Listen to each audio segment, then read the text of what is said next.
радувам дека има многу млади луѓе овде. Се радувам дека има и млади родители кои што особено треба да слушнат колку сме ние присутни со нашето физичко присуство во емоционалниот дел, со нашите деца, со нашите блиски, со нашите партнери. Со родовата поставеност, именно еднаквоста на правата не произлегува од родовите. Значи, јас имам право на религиозна слобода не затоа што е религиозната слобода ми го дозволува. Затоа што во религијата е заснувана слободата, туку затоа што сум човечко суштество. И било кој од нас, па нека и трансродово лице. Но просто не ми се верува дека ќе доживе еден ден низ историјата се сме виделе. Се соочувал човекот и со абсурди. Но ваков абсурд, да седиме сега и да се убедуваме и да докажуваме дека мажот не може да биде жена и жената не може да стане маж, и тоа дека жените само раѓаат, не ми се верува.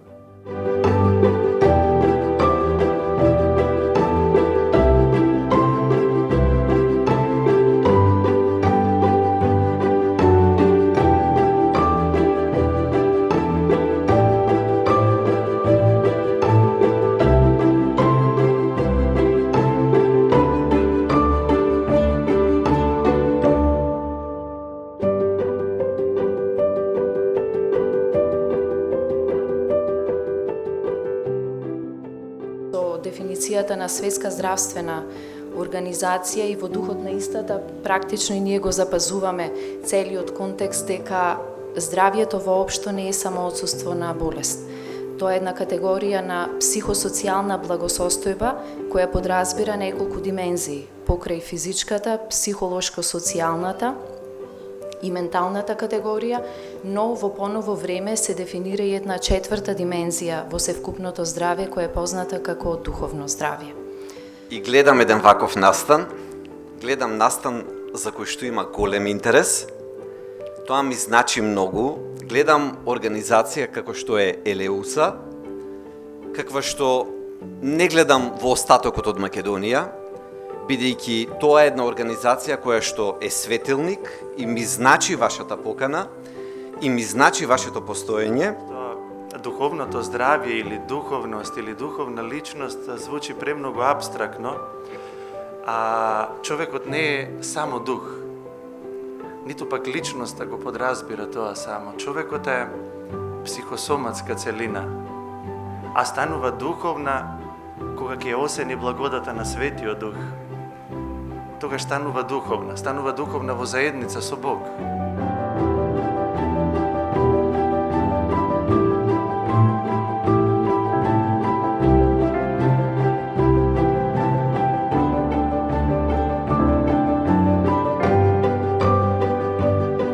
Младите секогаш исправени пред општествените предизвици, шекспировското да се беде или не, најсилно вибрира токму во младоста, а за вибрациите да бидат хармонични, нам не треба вистински избор, вистински одлуки, а тоа се прави преку дискусија и дебат.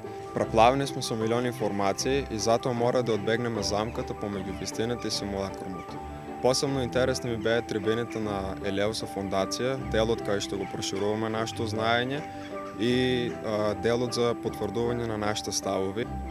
Со нетрпение ги чекам едните дискусии кои ги офаќаат критичните аспекти и ризици кои ги носат младоста и самото зрење на личноста.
Помагањето, давањето, споделувањето се вредности на кои ме научи моето семејство. Посебно бев среќна што освоената награда ја донира во Елеуса фондација. Ако делењето е преумножување, тогаш уште повеќе се радувам што мојот мал предонес може да донесе повеќе насмевки кај безпомошните.